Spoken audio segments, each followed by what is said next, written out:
Oi, turma! Estamos de volta mais uma vez no nosso encontro semanal. Estamos aqui reunidos, eu aqui, vocês aí, para nossa aula de geografia. Para quem esqueceu meu nome ou para quem chegou agora, eu sou a professora Laísa ou tia Laísa, como vocês preferirem chamar, tá bem?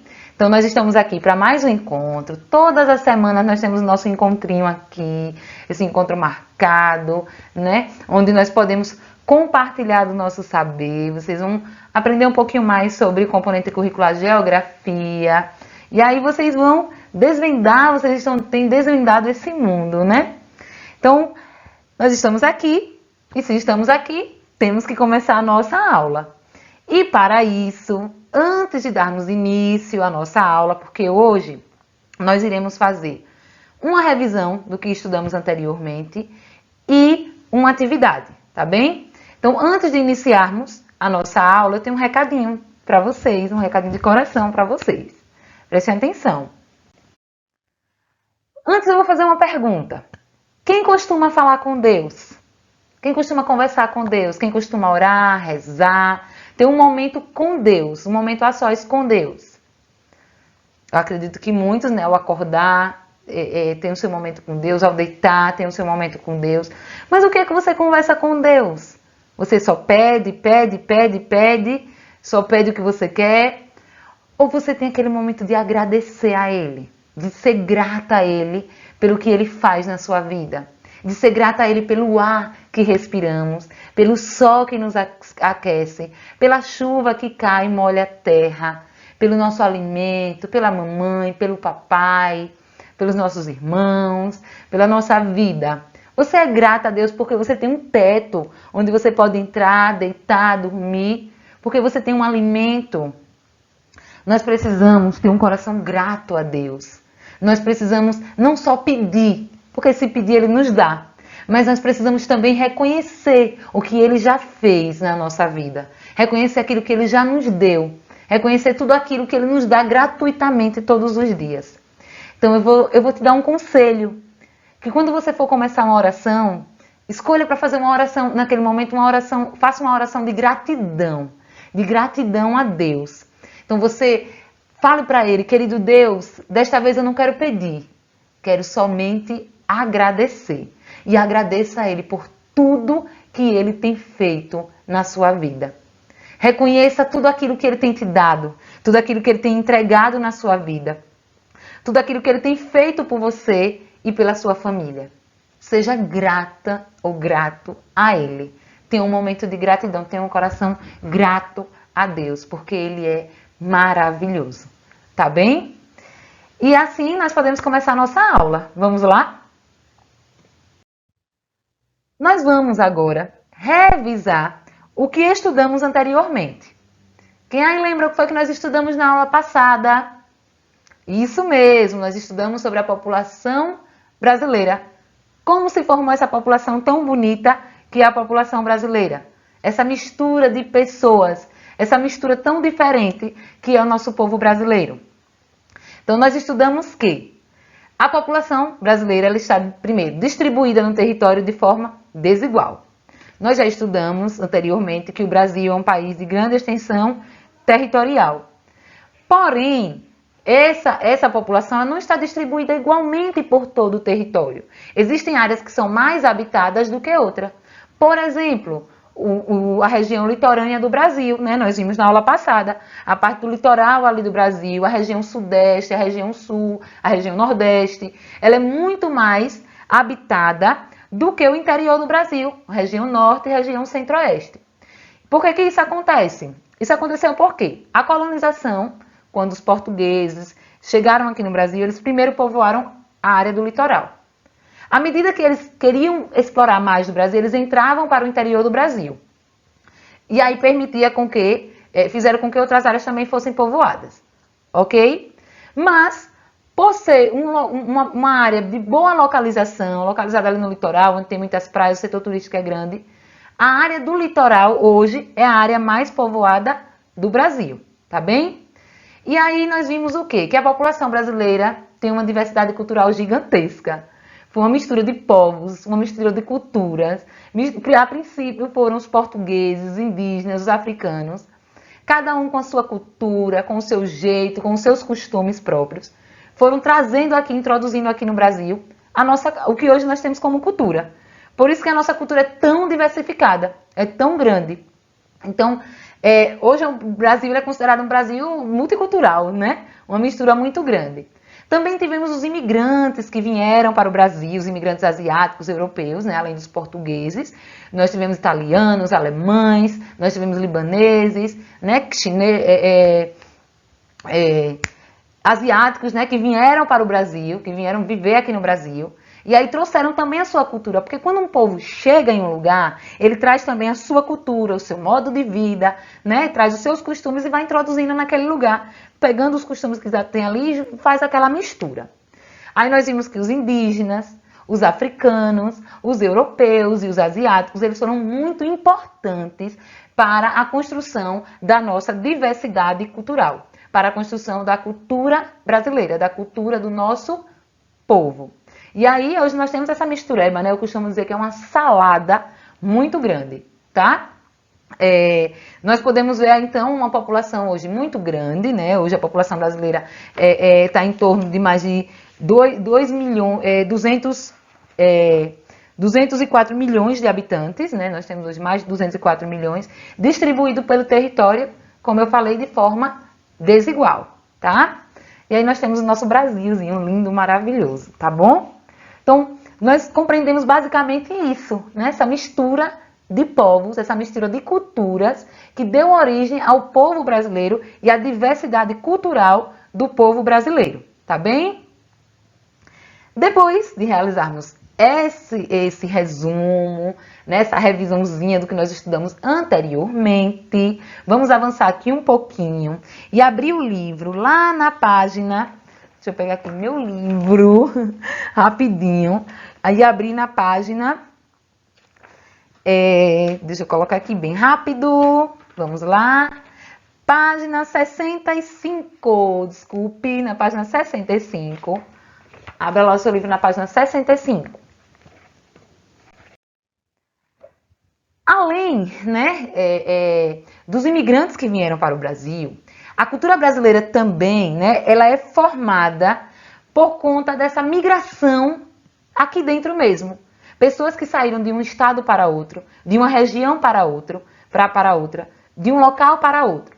Quando essas pessoas elas saem de um local para outro, ela leva a sua cultura, ela leva os seus costumes, ela leva o seu modo de vida, tá? E aí nós podemos ver que no Brasil também ocorreu dessa forma. As culturas se misturaram. A cultura do Nordeste se misturou com a do Sudeste, com a do Norte, Centro-Oeste, Sul, e deu aquela mistureba. Acompanhe comigo, por favor, a leitura da página 65. Além da presença marcante de diversos povos que constituíram a população brasileira, houve uma intensa integração entre eles. Ou seja, uma mistura. Eles se juntaram, né? Vieram de um lugar para outro e se juntaram. Influenciado principalmente pelas migrações internas ocorridas no território brasileiro. Ao longo das últimas décadas do século XX, muitos brasileiros migraram de uma região para outra do país, ou então no interior das próprias regiões, né, de um estado para outro. Na maioria das vezes, essas migrações foram impulsionadas pela busca de melhores condições de vida no local de destino. Então aconteceu aí o quê? Uma migração. Saíram de um lugar para outro, de uma região para outra, de uma cidade para outra. E com essa mudança, elas levam também a cultura delas. Elas levam o modo de vida delas. E aí elas passam, e essas culturas elas se misturam, elas se integram e passam a fazer parte de outras regiões, né? E aí nós vamos ver aqui como foi que aconteceu, né, durante algum tempo, esse fluxo migratório dentro do nosso país, aqui dentro do Brasil mesmo, com a população, com a nossa população mesmo. Vamos ver agora, tá? E aí nós vamos ver como foi que aconteceu. Vamos lá, voltando aqui. Olha só, esses fluxos migratórios, né, eles ocorreram nas últimas décadas do século XX. As pessoas elas saíram de uma região para outra em busca de melhor qualidade de vida, em busca de trabalho. E aí nós temos aqui, onde tem o número 1, vocês podem acompanhar na página 65, olha só, onde tem o número 1, que é a migração que aconteceu do Nordeste para a região Sudeste do Brasil. Olha só. Número 1. A partir da década de 1950, fluxos de imigrantes partiram do Nordeste em direção à região Sudeste. Então, as pessoas elas saíam daqui, nós moramos aqui no Nordeste, em direção à região Sudeste. Sobretudo para os centros urbanos da região, como São Paulo, né? Por quê, professora? Por quê, tia Laísa? Porque a expansão econômica lá foi muito grande. Tinha muitas indústrias, muita oportunidade de trabalho. Então, as pessoas saíam daqui do Nordeste, fugindo da seca, da pobreza, da falta de trabalho, e iam para São Paulo, principalmente para São Paulo, Rio de Janeiro, mas principalmente para São Paulo. Então, essas pessoas iam para lá, né, em busca de uma melhor qualidade de vida. E, com isso, né, acontecia esse fluxo, levava também a sua cultura para lá, tá? No número 2, nós temos aqui, a partir da década de 1960, fluxos de imigrantes partiram do Nordeste para a região Norte. Aí agora, olha aí a migração do Nordeste para Norte.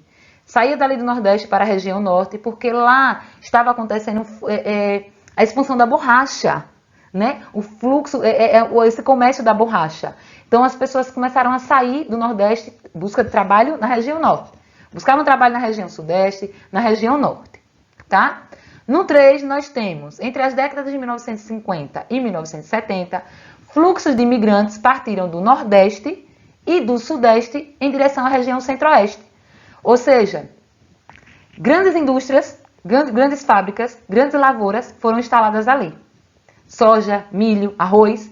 Então, essas pessoas em busca de trabalho. Levava também a sua cultura, né? E entre as décadas de 1970 e 1980, fluxos de imigrantes partiram do Sul e do Sudeste em direção às regiões Centro-Oeste e Norte do Brasil. Saíram ali do Sul e do Sudeste e foram para as regiões Centro-Oeste e Norte. Tudo isso em busca de trabalho. Esses fluxos migratórios, eles ocorreram principalmente, uma das principais causas para isso foi a busca por trabalho. As pessoas iam em busca de trabalho. E com isso elas levavam sua cultura, elas levavam o seu jeito, o seu modo de vida, né? Ia levando para onde ia. Quem aqui não conhece alguém que foi embora daqui de Itabaianinha de Sergipe para São Paulo, para outro lugar, né? Então, com isso, a cultura também ia junto, tá? Vamos adiantar aqui um pouquinho para a gente compreender um pouco mais sobre isso. E aí, falando desses brasileiros migrantes, nós temos como exemplo dessa cultura que se espalhou, né, que se misturou com outras, de uma cultura que se misturou com outras, por conta dessa ida, né, dessa saída de um lugar para outro, nós temos como exemplo aqui o Centro de Tradições Nordestinas, que fica lá em São Paulo, e o Centro de Tradições Gaúchas também, que está espalhada pelo Brasil e por alguns países também. Então, as pessoas, elas se mudaram, por exemplo, né? Nós vimos lá, se mudaram do Nordeste para a região Sudeste. Chegando lá, elas levaram a cultura delas, né? E aí, a cultura delas foi se adaptando àquele lugar, foi sendo misturada com a cultura daquele lugar, né? No caso, Nordeste com São Paulo. E aí foi criado esse Centro de Tradições Nordestinas, onde tem festas, né? Onde tem comidas típicas, festas tradicionais da região Nordeste, né? Onde os nordestinos que ali vivem gostam de se encontrar, né? E aí é uma forma de expor a sua cultura, de levar a sua cultura para um outro lugar. Vocês podem ver na página 66, por exemplo, olha aqui, na página 66, né? Que ao migrar, as pessoas elas levam consigo características de sua cultura, como o jeito de falar, de se vestir, suas preferências musicais e alimentares, né? E etc. Outras coisas. A convivência diária, né? O fato dela conviver com outras pessoas diariamente e, consequentemente, com seus hábitos culturais, né? Que são os hábitos culturais também de outras pessoas, acabam por enriquecer sua própria cultura. Então, há uma mistura ali de culturas. E o que contribuiu para essa mistura de culturas no Brasil foi essa migração interna, né? Essa migração, os povos brasileiros mesmo migrando de região para região, de estado para estado. Isso foi o que ocorreu em nosso país, né? A intensa migração interna ocorrida no Brasil durante o século XX deixou marcas na cultura migrante em meio às paisagens e aos hábitos da população. Então, muitos hábitos que nós temos hoje, muitas vezes foi herdados de outras pessoas que vieram de outros locais do Brasil. E o hábito que algumas pessoas de outros locais do Brasil têm foi herdado de outros, né? Então, assim, o fato de migrar na mesma região, levar a sua cultura para a mesma região, aliás, de uma região para outra, faz com que também a cultura, né? O fato de migrar faz também com que a cultura vá junto, a cultura de outra região se instale ali, se misture com a cultura dali, com o dia a dia, com o convívio, né? E isso contribuiu também para essa cultura, né? Essa riqueza cultural que nós temos no nosso país, tá bem? Nós temos aqui alguns costumes de pessoas de outros estados, né? Pessoas de outros estados também têm costumes do nosso estado, da nossa região, tá bem? Espero que vocês tenham compreendido, né? Prestado bastante atenção nisso, né? E ver aqui, olha só, aqui nós temos uma foto do centro, é chamado CTN, Centro de Tradições Nordestinas, e o CTG, que é o Centro de Tradições Gaúchas, né? Então, são lugares onde acontecem atividades, né, com relação à cultura desses povos, com relação à cultura dessas pessoas, desse estado, dessa região, tá bem? E aí nós vamos agora para a atividade. Vamos lá? Vamos ver a atividade de hoje. Qual é a atividade de hoje? Você vai abrir o seu livro lá na página 67. Olha só aqui, página 67. E vamos ver aqui. Na página 67, deixa eu colocar aqui rapidinho. Isso. A primeira questão pergunta o seguinte. Em sua opinião, o que você acha aí? As heranças culturais dos diferentes povos que nós recebemos foram essenciais para a formação da cultura da população brasileira? Por exemplo, as heranças que nós herdamos dos portugueses, dos indígenas, dos africanos, dos imigrantes asiáticos, elas foram importantes, foram essenciais, foram fundamentais, foram importantes para a formação da nossa cultura, da cultura da nossa população. Aí, se você achar que sim, você vai lá justificar por que você acha que foi importante. Se não, você coloca não e não tem. Mas, mediante o que nós estudamos, né, sim, essencial, foi muito importante, né? Por quê? Porque muitos hábitos que temos hoje foram herdados de outras culturas, né? O nosso jeito de ser, o nosso jeito de viver, o nosso modo de vida foi herdado de outras culturas. Então, expõe aqui a sua opinião, o que você acha que é, né? Se você acha que sim, que não, tá? Segunda questão, vamos conhecer algumas heranças culturais dos diferentes povos que formaram a população brasileira em seu dia a dia, tá? Nós conhecemos dos indígenas, dos africanos, dos europeus e asiáticos e dos brasileiros migrantes que vieram de outros estados, de um estado para outro, de uma região para outra. Por isso, converse com seus pais ou responsáveis e identifique algum hábito de seu dia a dia que mostre a influência das culturas indígenas, africanas, de imigrantes europeus e asiáticos e de brasileiros migrantes. E aí você vai preencher nesses quadros, bem aqui, olha, aqui na página 67, tá? Você vai preencher aqui. Então, o que é que você vai ver? Ah, tem algum hábito que foi herdado da cultura indígena? Aí nós vimos hábito de dormir em rede, hábito de tomar banho todos os dias, hábito de comer alguns certos tipos de alimentos. Você pode ver isso aí, você faz essas coisas, toma um banho todo dia, você tem o hábito de dormir em rede, você tem o hábito de comer alguns alimentos, como aipim, macaxeira, né? Hábitos de herança africana, você tem algum? Lembre lá o que nós estudamos da herança africana, né? Capoeira, algumas comidas como a feijoada, o acarajé, né? Aí você vai ver e anota aí. Da cultura europeia, né, dos europeus, né, temos aí a arquitetura europeia e asiática, nós temos as comidas típicas, né, deles que foram trazidas aqui pra gente, você tem um hábito disso. E dos brasileiros migrantes, por exemplo, dos brasileiros que vieram de outras regiões, morar aqui na nossa cidade, vieram de outros estados. Você tem hábitos, né? Você tem hábitos, você herdou hábitos deles. Então aí você anota aí o que você tem de hábitos, né, de costumes que foi herdado desses povos. Caso vocês ainda tenham alguma dúvida com relação aos costumes, aos hábitos, vocês podem ler novamente as páginas da aula passada, né? Lá, por exemplo, na página 58, 59, que fala da cultura indígena. Temos a página 61, que fala dos africanos. A página 63 e isso aí, que fala da cultura europeia e asiática, tá? Dos povos europeus e asiáticos. Espero que vocês tenham compreendido a nossa aula de hoje, a nossa revisão, que vocês consigam fazer assim a atividade, né? Porque a nossa aula vai ficando por aqui. Deixa eu... Um beijão para vocês, tá? Nossa aula vai se encerrando por aqui. Tchau, tchau e até a próxima.